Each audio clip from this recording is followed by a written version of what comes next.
Hey guys, it's Peter, and welcome to my channel, Peter Watches TV, where I watch all the TV shows, and then I come over here and I talk about them. So if you like to watch TV shows and you like to talk about TV shows, why not subscribe to my channel and come over here and hang out, and let's talk about it.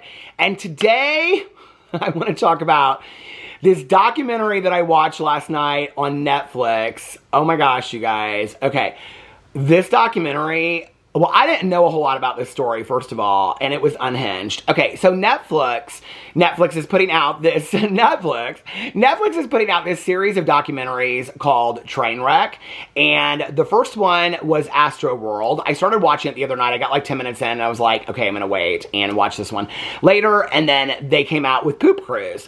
So last night I was like trying to get into that new show Virgins, which I will do a reaction to that. I don't know that I'm gonna be able to watch that show.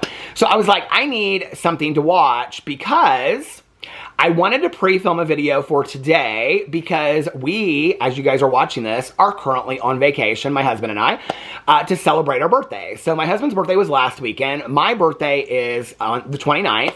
And so we typically go on vacation every year for our birthdays. And so we were on vacation. So I wanted to pre-film something, first of all, just to let you guys know. I like to pre-film something for each of my channels to let you guys know that I'm going to be gone for a little while. So if you don't see me uploading over here on a regular basis, I don't want anybody to worry about anything. If I finish a show, like I got a lot of shows I'm gonna be watching on vacation. So if I finish a show, I might turn around if it's raining one day or something and just, I do film on vacation, but I'm trying not to film as much on vacation this time, and just, I vlog on my vlog channel. I vlog every single day. So I always do the vacation vlogs. So I love to do that and talk about what we're doing on vacation. So I'll keep that up.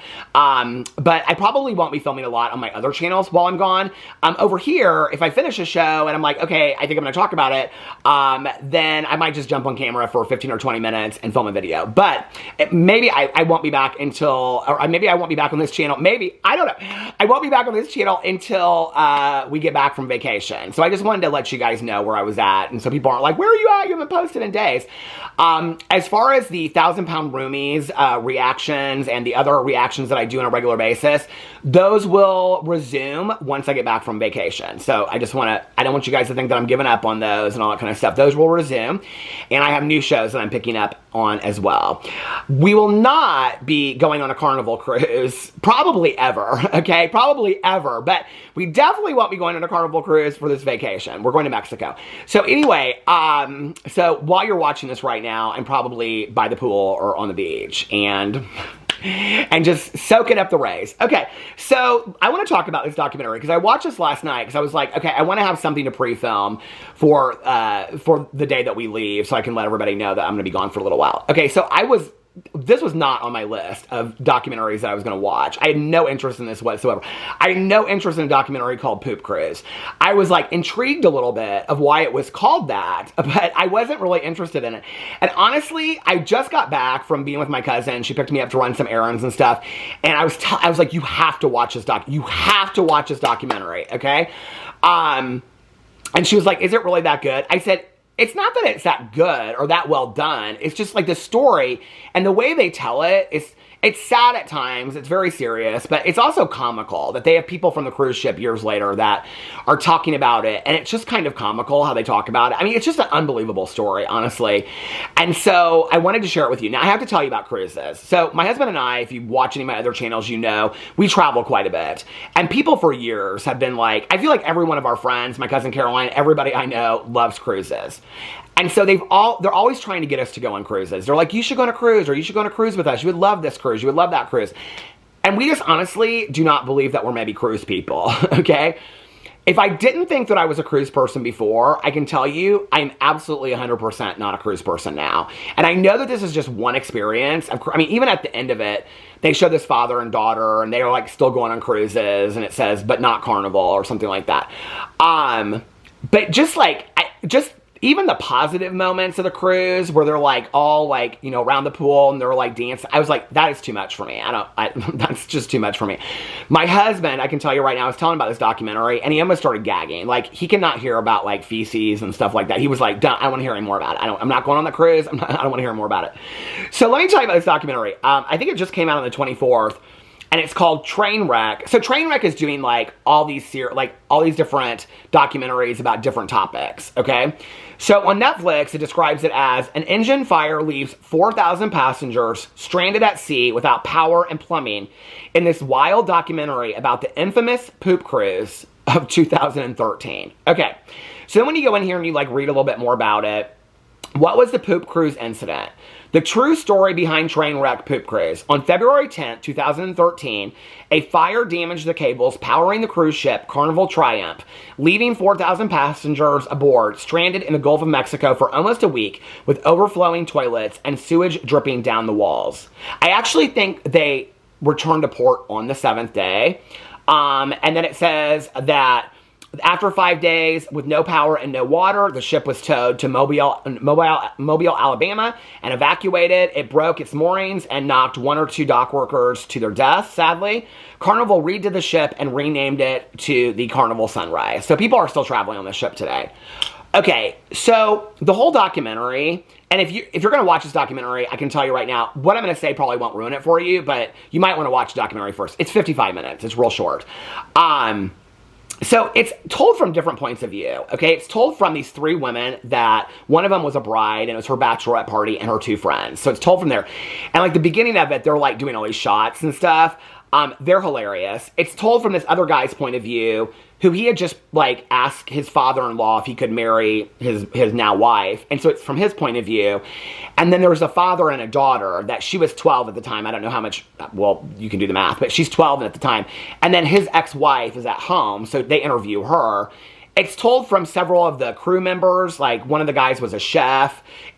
They talked to the woman that was the cruise director. I mean, this is no Love Boat. Love, exciting and new. I used to love Love Boat so much when I was a kid growing up. This kind of ruined it for me a little bit. But the cruise director, she was like this British lady, and everybody loved her on the cruise. They talk from her point of view. They talk from another woman. I can't remember what she did. I think she might have worked in the kitchen too. And she talked about how much sex goes on between the crew and all this kind of stuff. So when they started, they're talking about how much fun the cruise was. Okay, well, first of all, the cruise is, I think it's 3 days, maybe 4 days. And they leave from Galveston, Texas, and they're going to Cozumel. And so it's like 2 days at sea. And then then they get to Cozumel, and they're there, and then the next day they're coming back. So it's like a 3-day trip, okay? I cannot even imagine going to all that trouble and going up and in and out of that boat for 3 days. Okay, I just can't even imagine. That is a lot, okay? But they loved it, and they had a lot of fun. And they're like, the first day was great. The second day was great. They get to Cozumel. They had a great time in Cozumel. And like the bachelorettes, they got like totally drunk, and they like, so they come back, and they're like, she said something like, I was out as soon as the bride says, or bride-to-be says, she got married. They show that at the end. But she's like, I was asleep as soon as my head hit the pillow, and they're showing pictures of them like being drunk, like walking to the rooms and stuff like that. So then everybody goes to bed, and in the middle of the night, these alarms start going off, and they don't know what the alarms are, and they start saying this thing. It's some like code over the ship, and nobody knows what it is. And so they all go outside, and what they realize like hours later when the sun starts coming up is that one of the engines is on fire. So the engine is on fire, and because the engine is on fire, what they find out later is that the fire went through the electrical cords and the power cords.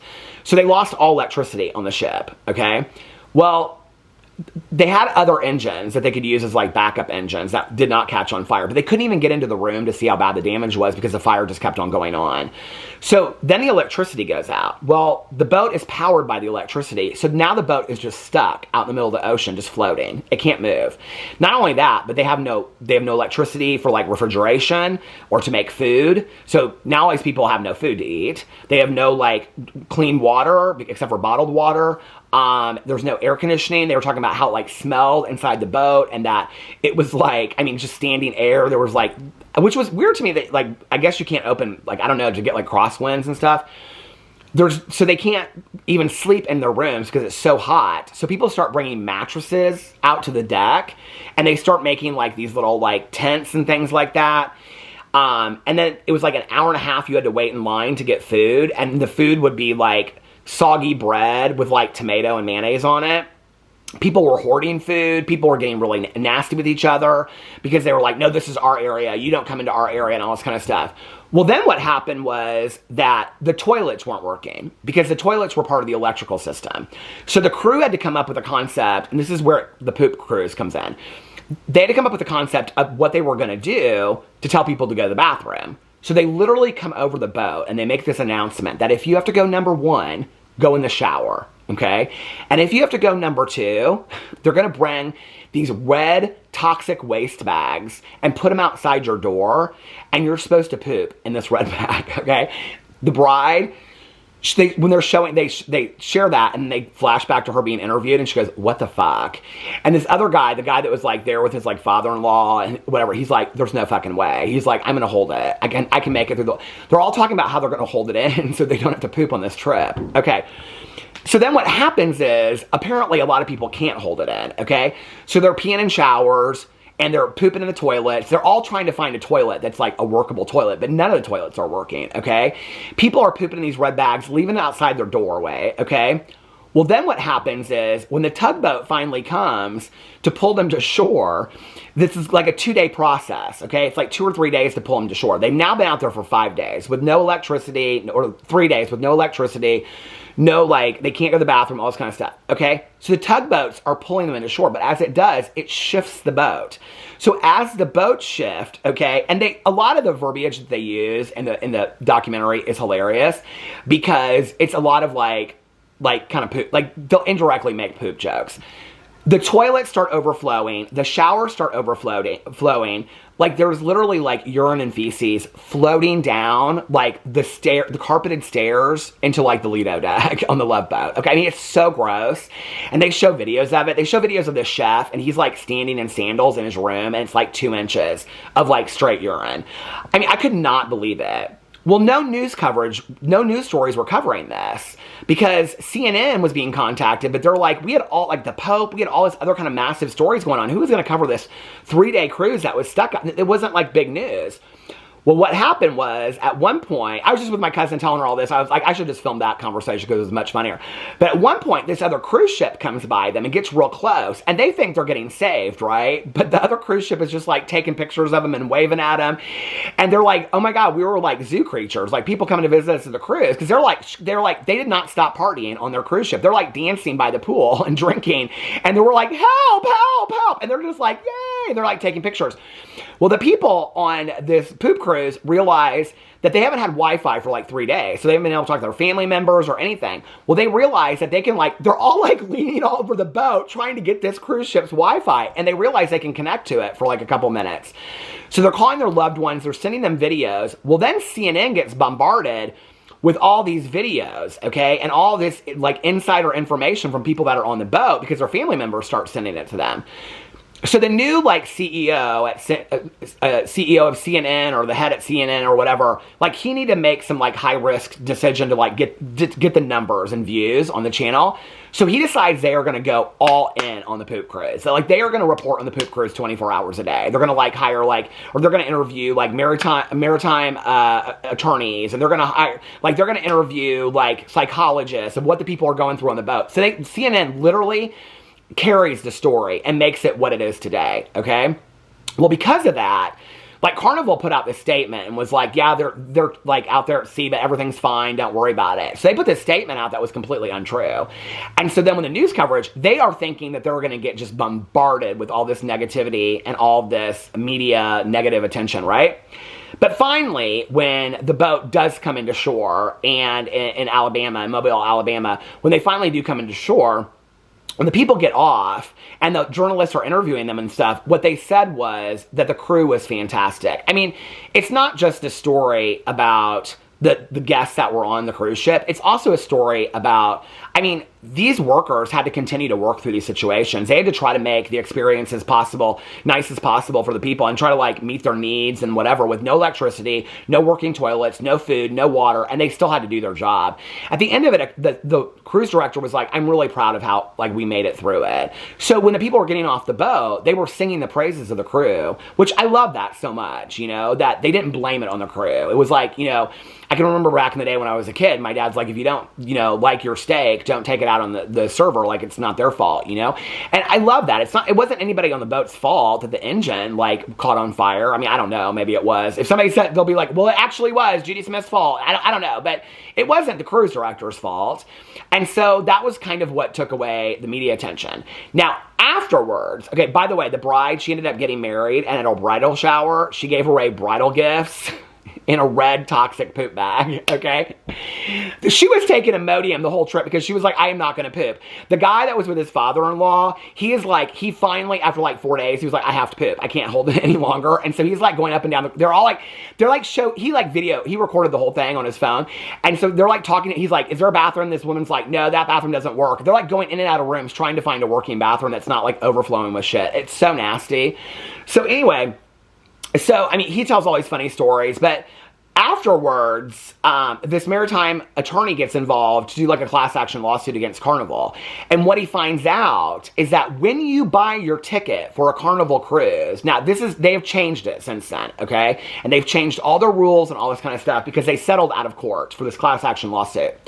It wasn't a class, I mean, it was like 5 people, I think, that he was representing. But when you bought your ticket was this is really scary when you think about like travel and all these kinds of things, okay? Your ticket was a contract for what you agreed to. So when you bought the ticket, you were agreeing basically by signing off on this waiver to buy the ticket. And what they said was something to the extent of like, we do not guarantee safe travel. We don't guarantee sanitary conditions. We don't guarantee like clean water. I don't even know what it said. We don't guarantee your livelihood. I mean, he was like, why would anybody sign up for this? I was like, exactly. Like, who reads all that fine paperwork? I mean, we should, right? But who does? And then you end up on the poop cruise. I think it was interesting. Maybe enough time has gone by since it's happened. I mean, it's been over 10 years, but maybe enough time has gone by that it happened, that they have like kind of a lighter point of view. But even though they talked about how disgusting it was, all the people that were interviewed were rather comical. I mean, it was a comical, as devastating as it was, and I'm sure there were people in there that were like, oh no, it's not funny to me to this day. I mean, the people that they did interview made the documentary absolutely hilarious. Because you're watching it and you're like listening to people. I mean, as funny as they were, they're like sharing real life experiences. And the whole time, if you're watching it like I was like, oh my God, what would I be doing? Like, there is no way. Like, I'd be losing my mind, And it's not just about the pooping. It's like, I don't know. And then they open the bar at one point and then all the people get drunk and they start fighting with each other. It is a mess. It is a mess. I'm telling you. Go over to Netflix and go check out Trainwreck Poop Cruise. You won't be disappointed. It is good. And if I finish a show while I'm gone on vacation, I will come over here and I will react to it and film a video. Or I might wait until I'm back from vacation and just boom, boom, boom, boom, boom, film a bunch of videos to catch up. When I come back, I will definitely be back to resuming my weekly reactions to like 1,000 Pound Roomies and other shows. I may be convinced to end up watching Virgins and reacting to that as well. But while I'm gone, I probably won't be filming as much over here. I just want to let you guys know so you didn't wonder where I was. I love you guys so much, and go watch Poop Cruise, and I will see you when I get back. Bye.